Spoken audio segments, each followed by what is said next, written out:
Good morning, guys. So today we are going to be taking some notes in the notes section of your scientist notebook. I went ahead and put these together, and I'm just going to kind of go down through and talk you through these. So on about page 23 or 24, you need to set up some doodle notes on the science and engineering practices. Now, you did an activity on Canvas using the practices. Now we're just going to get some just basic notes in our notebook, so you'll have those back to reference. Now, you should have already heard of these before and be familiar with them, but we're going to go kind of down through here and talk about these terms, kind of what they mean, draw pictures. Now, your pictures may look different from mine. The beauty of this video is that you can pause it, you can fast forward, you can rewind, and I want you to take these notes in your notebook. Okay, so we're going to start with a phenomenon, and that's one thing that we talked about on the Canvas activity. A phenomenon is any event that can be explained using scientific facts. So anything. I drew a picture of a volcano erupting. It could be, why do crickets chirp? Why do cicadas only come out every 7 years? Why are there only 118 different elements on the periodic table? Why does the Earth have a magnetic field? All of these things are phenomenon, and we like to start our lesson with these because it really kind of gets us engaged, and it makes us want to learn more and dive deep into the content. Okay, so the first science and engineering practice is asking questions and defining problems. So ultimately, all scientists are going to have questions. You as students have questions. So what does that mean? Well, asking questions is pretty simple. You are going to be asking questions. You are wanting to explain how the world works. Why does a volcano erupt? Why do we get sleepy? Okay? Your questions ultimately should lead to things that we can test. If you cannot conduct an experiment from your questions, then it's not really a logical question. You kind of have to go back and rethink, maybe re-evaluate what you're trying to figure out. The next science and engineering practice is developing and using models. Now, for the activity on Canvas, you all were supposed to actually draw a picture of the model of the Cartesian diver. Why was the ketchup packet moving up and down as the person squeezed the bottle? So you were actually supposed to create a model. A model is used to help explain what is happening. It could be used to predict things in the future. It actually helps us think of more questions. Once you actually see that there, you can come up with more questions and possible solutions for your particular model. Now, I've kind of drawn down here. I love the Bohr model. The Bohr model is actually a representation of the atom. The first person to tell me what that Bohr model represents will give you a big shout out. Also, you've got the model of a solar system. Okay, you can't see both of these things with your eyes alone. Okay, the solar system's too large for us to see without a model, and the atom is too small for us to see without having some type of model, okay, or a particular piece of equipment. So these models help us to explain, predict, and think of more questions. The third practice is planning and carrying out investigations. Ultimately, that's our goal. We're going to investigate and experiment to try to figure things out. So conducting experiments would be one of the main parts of planning and carrying out an investigation. Now, you need to make sure that you are very thoughtful when you plan these investigations out. And as you are conducting an experiment, you need to be very organized. You need to keep track of everything that you do, preferably in a scientist notebook. That way, you will always have it, and you can come back and you don't have to redo the whole thing. You can look and see, maybe it was just one variable that changed. Maybe it was experimental error.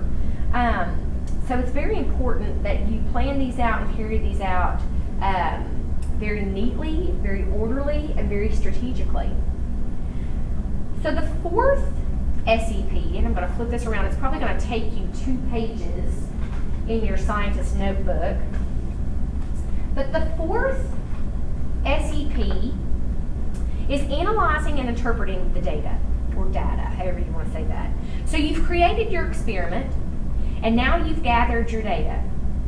Now, what does that mean to analyze and interpret? Well, it basically means you're trying to figure out what your data is telling you. What actually happened in the experiment? What did I observe?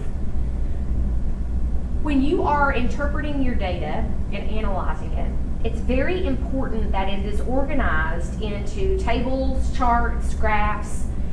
If you keep track of your experiment correctly, then you're going to have and see patterns that are occurring within your experiment.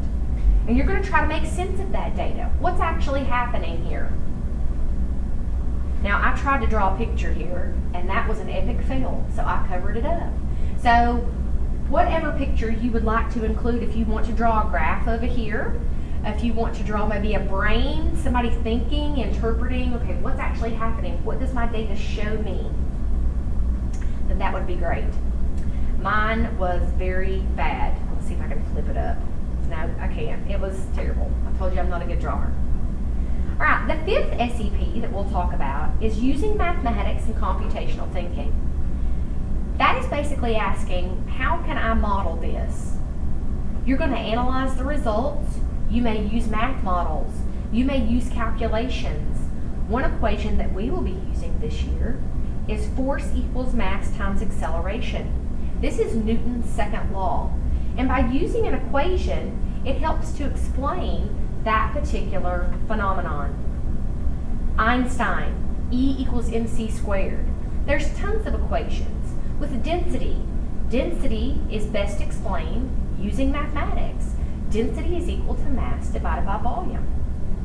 So using mathematics is very important, okay? And math and science work together very seamlessly.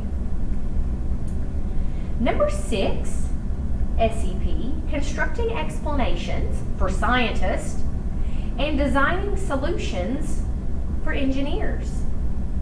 Okay, if you're trying to construct an explanation, you're trying to explain, how does it work? How can I use science reasoning to explain this? What happened? Why did this happen? When you're designing solutions, engineers are ultimately trying to make our lives easier. So how can I make this work easier? How can I make something be more efficient? What ultimately is the cause of this particular problem? And lastly, we have, number 7, engage in argument from evidence. Now, when you see the word argument, it's not really what you think. You can argue your point, and you've probably done this in ELA, in a very tactful way, okay? You're going to gather your evidence, you're going to listen to scientists, you're going to compare, and you're going to evaluate different explanations. You're going to get different viewpoints, you're going to look at different data, you're going to look at different experiments, and then you're going to kind of compare and contrast what makes sense, what doesn't. This is really where you're going to rule out bias. You're going to reach agreements, okay, about different explanations. It doesn't necessarily have to be that you reach the same agreement, but you're going to maybe agree to disagree, kind of. You can argue verbally, okay, in a very tactful, professional way, or you can do this in writing. And we use something called claim evidence reasoning in order to do this. And we'll be using more of this later on.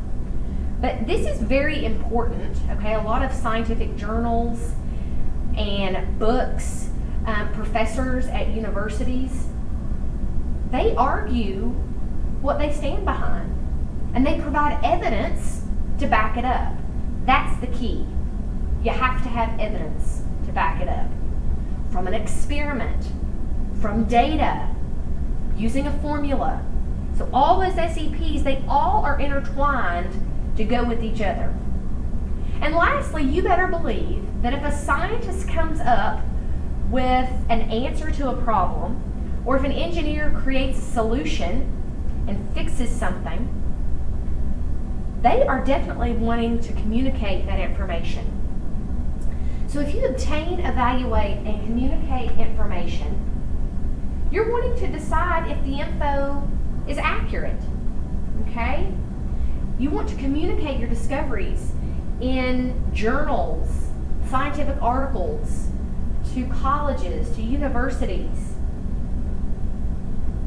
It's very, very important that you do this, okay? And you also select an appropriate style and format. So you obtain the information, you evaluate it, and then you communicate it out. These are the SEPs for science. Make sure that you have these in your notebook and you've created wonderful, colorful, creative doodle notes.